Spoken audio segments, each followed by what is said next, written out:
Okay, good morning. Ako nga pala si Alan Esmeralda at andito kami ngayon sa Manila dahil nag-meeting kami sa DXN EDC. Anyway, nagsimula ako nung empleyado ako. So, sa mga taong nagsasabi na ito para lang talaga sa mga full-time, hindi ho totoo yan. Kasi nakita ko na ang dami palang empleyado dito na nagsimula hanggang sa nag-full-time. So, ako, nagsimula ako part-time, then nag-full-time kaagad. Nung nakita ko na kaya-kaya kong gawin. Pero paano ba ako nagsimula? Inimbita ako ng dati kong boss. No? Actually, yung inimbita niya, yung kasamahan ko, at nung kasali akong nakinig, nagustuhan ko. Pero akalain mo yung inimbita niya, babae yun. Yun yung naging upline ko. Sa ngayon, mas malaki yung kita ko sa kanya. So, again, hindi naman totoo pala na kung ikaw yung nauna, ikaw yung kikita ng malaki. So, ako yung proof doon. Ngayon, ang kagandahan nung ginawa ko to as part-time at paano ako nakumbinsi, yung plano lang ng binigay ng DXN. Kasi dalawang step lang eh. Step 1, bili ka daw ng 1,000 puntos buwan-buwan. That is 2,200 pesos approximately every month. Dito mo nabilihin sa grocery natin sa DXN instead doon sa supermarket. Bali, yung expenses mo for groceries, i-convert natin as business kung dito mong bibilin kasi meron ka matatanggap. So, wala namang question na hindi mo kaya kasi every month ka naman bumibili ng grocery. Ang question siguro, pwede ka bang dito bumili? Kahit 5 months lang. Kasi 5-month plan to eh. Ngayon, yung pangalawang gawin natin is dito ka daw mag-imbita ka daw ng 3 kaibigan buwan-buwan. So, nung nagsimula ako, merong programang binigay. 1,000 buwan-buwan, 3 tao buwan-buwan, kasi nasa marketing plan natin yan eh.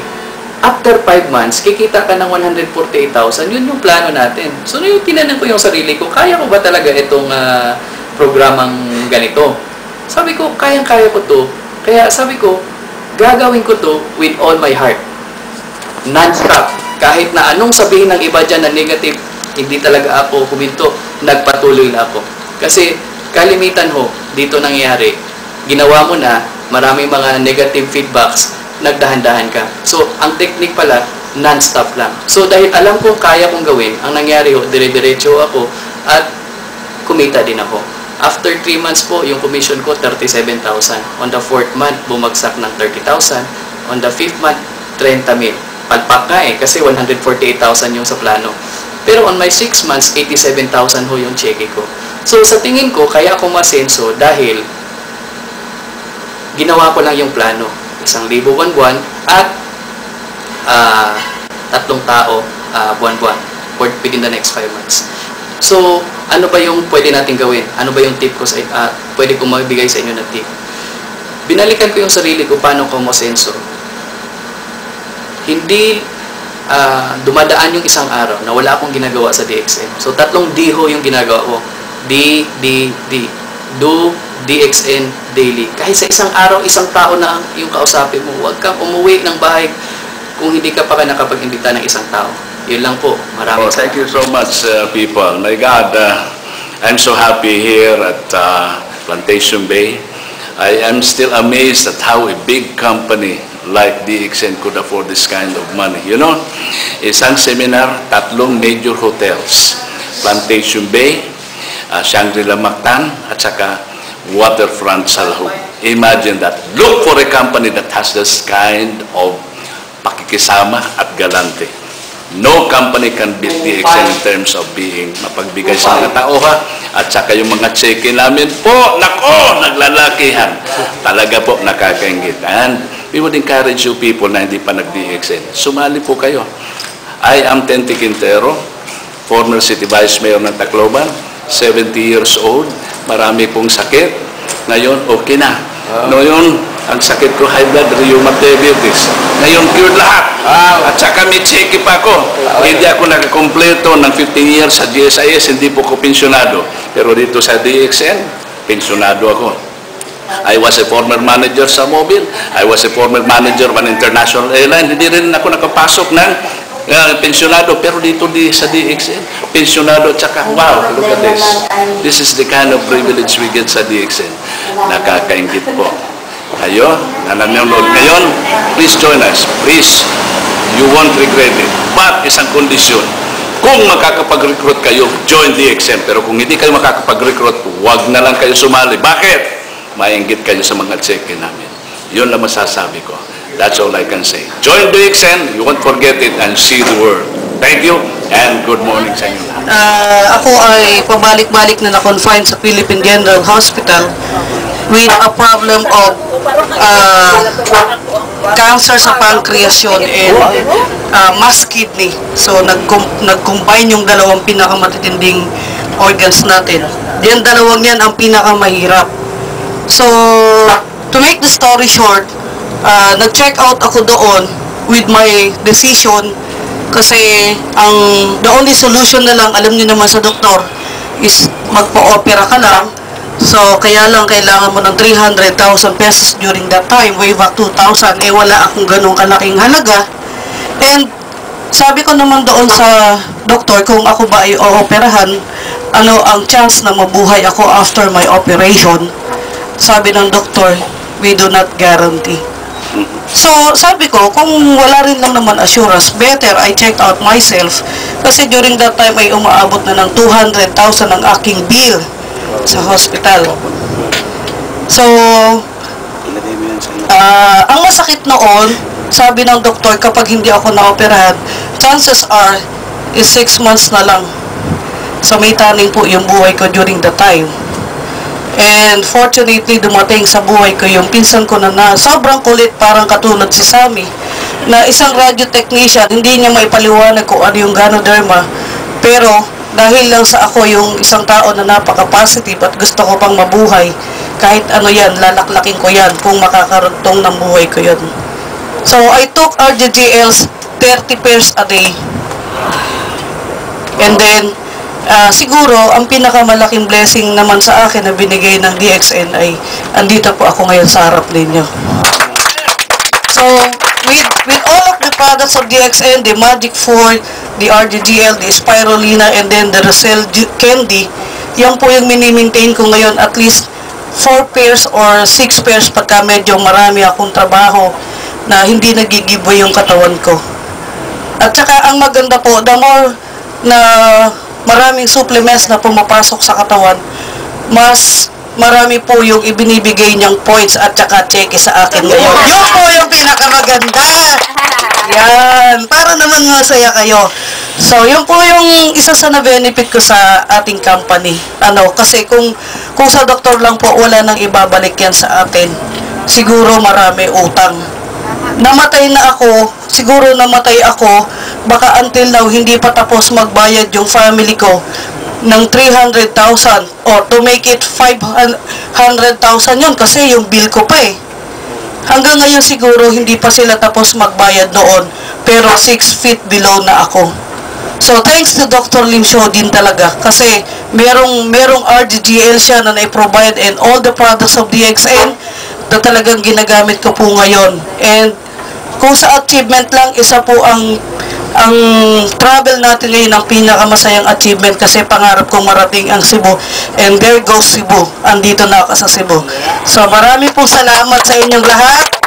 Sana po yung batch 5 hindi mabawasan at sana dumating yung time na sa TSI sa next year sisikapin ko makasama uli ako sa inyo. Maraming salamat sa Winifred Bahay, Boy Bahay, no? Ating tricycle driver. Kung kayo man nag-alinlangan sa DXN, huwag na kayo mag-alinlangan pa. Subukan nyo na. Walang mawala kung subukan natin, di ba? Kailangan lang natin gawin. Kung masipag man tayo sa ibang trabaho, ang gawin lang natin, sipagan po natin sa DXN kasi sa DXN po talaga napakaganda, no? Kita mo rito, payamanin ka pa, makapag-travel ka pa, no? Hindi lang dito, hindi lang sa iba't ibang bansa, kundi ako napakaraming talaga. Dati galing kami ng Hong Kong, China, at ngayon sa Malaysia. No, napakaganda ang ng DXN. At isa na rin ako sa kumikita na rin ng 150,000 per month. Wow! Dating tricycle driver. Tricycle driver, pero ngayon driver pa rin. Pero Innova driver na nga lang.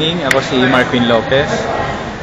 Bago ko na-invite dito, dati akong teacher sa St. James College at sa New Era. So teacher by profession ang yung lingkod. Tapos na-invite ako rito ng upline ko, tricycle driver naman. So grade 2 ang natapos niya. So noon hindi ako niniwala sa kanya kasi sabi daw yayaman daw. Kasi nakita ko, apply ko tricycle driver. So, hindi ako una sumama. Tapos hanggang dumating yung point na lagi ko siyang nilalayuan, lagi ko siyang tinatakbuhan. Tapos sabi niya, Mark, ganyan ba talaga pag may pinag-aralan? Sabi niya, porkit may pinag-aralan ka, wala ka pag naririnig na kahit isa, ang dami mo nang sinasabi. Alam mo, Mark, ang yabang mo. So, nung nasabihin ako mayabang, doon ako napaisip. Tapos, nung ko siya, sige, pakinggan ko. Sabi ko, pakinggan ko. Nung napakinggan ko naman siya, doon ko na-realize na meron palang opportunity na kumikita ng 100,000 pesos every month na kahit hindi ka nakatapos ng college. So, doon ako namulat. Tapos, napansin ko yung mga co-teacher ko. Iba ron na magre-retire na, nagkukumute pa rin. So, 2 years na ako nagtuturo nun. Iniisip ko, kung gagawin ko pa uli yung pagtuturo, baka umabot ako at the age of 65, nagkukumute pa rin ako. Eh, di ba, may pangarap tayo. Lahat naman, di ba? Tapos, we-work out to DXN, no? I was invited here 2004. Nag-resign ako sa pagtuturo ko ng March. So, first check ko rito, April. So, unang natanggap kong check is 800 pesos. Yan, 800. Sabi ng ko, siyempre, malaki ba yun o maliit? Okay, sa iba malaki, sa iba maliit. Pero sa akin malaki yun, no? Malaking kahiyan ang inabot ko. Kaya sabi ko, yayaman ako eh. Pero hindi naglaon, tuloy-tuloy pa rin. Pag i-invite ko, gumagamit ng products, yung 800 ko naging 3,000. Kahit paano, okay na. Pero nanay ko galit na galit pa rin. Kasi bakit? Eh, ang sahod ko sa pagtuturo, sumasahod daw ng 20,000. 10,000 sa college, 10,000 sa high school. So, galit pa rin. Hanggang sumeki ako ng 10,000. Sabi ko, Nay, okay na ba yan, Nay? Sabi nanay ko, hindi, tsamba lang yan. Tapos, kumita ako ng 20 million sa DXN. Sabi ng nanay ko, eh, hindi naman yung sinasahod mo sa teaching, walang pinagkaiba. Hanggang mga ilang buwan, umabot ako ng 50,000 pesos sa DXN. Sabi ng nanay ko, anak, pengi naman, oh. Ha? So, nanay ko, pinaregister ko yun. Nanay ko, pinaregister ko. Tapos, ayun, ang bilis ng pangyari. Nag-63, nag-83,000, nag-104,000, tapos nag-132, nag-164. To the point na inisip ko, yung hindi ko akalain checking ko pa.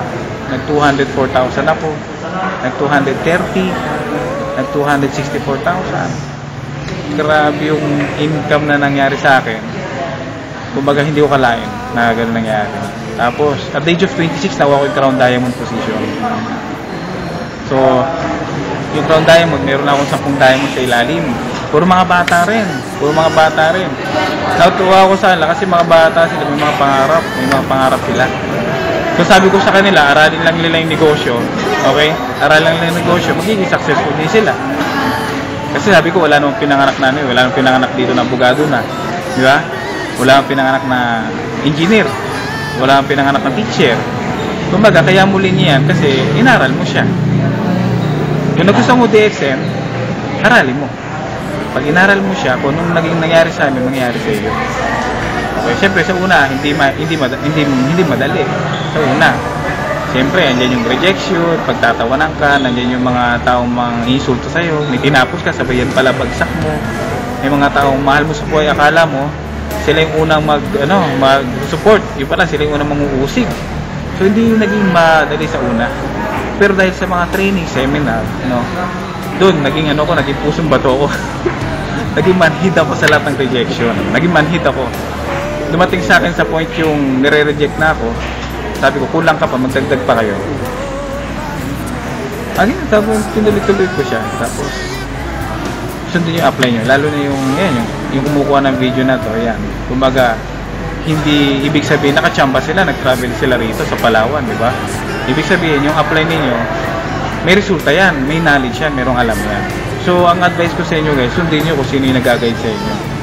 Okay, kasi pwede ka naman magpag-guide kahit kanino eh. Tama? Kahit sa kapitbahay, pwede ka magpag-guide. Kahit sa nanay mo, pwede ka magpag-guide. Kahit sa kabatchmate mo, pwede ka magpag-guide.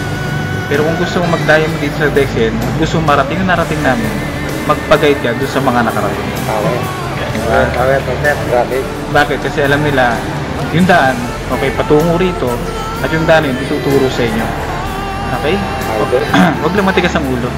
Kasi pag matigas ang ulo, tatagal ka 200%. Okay?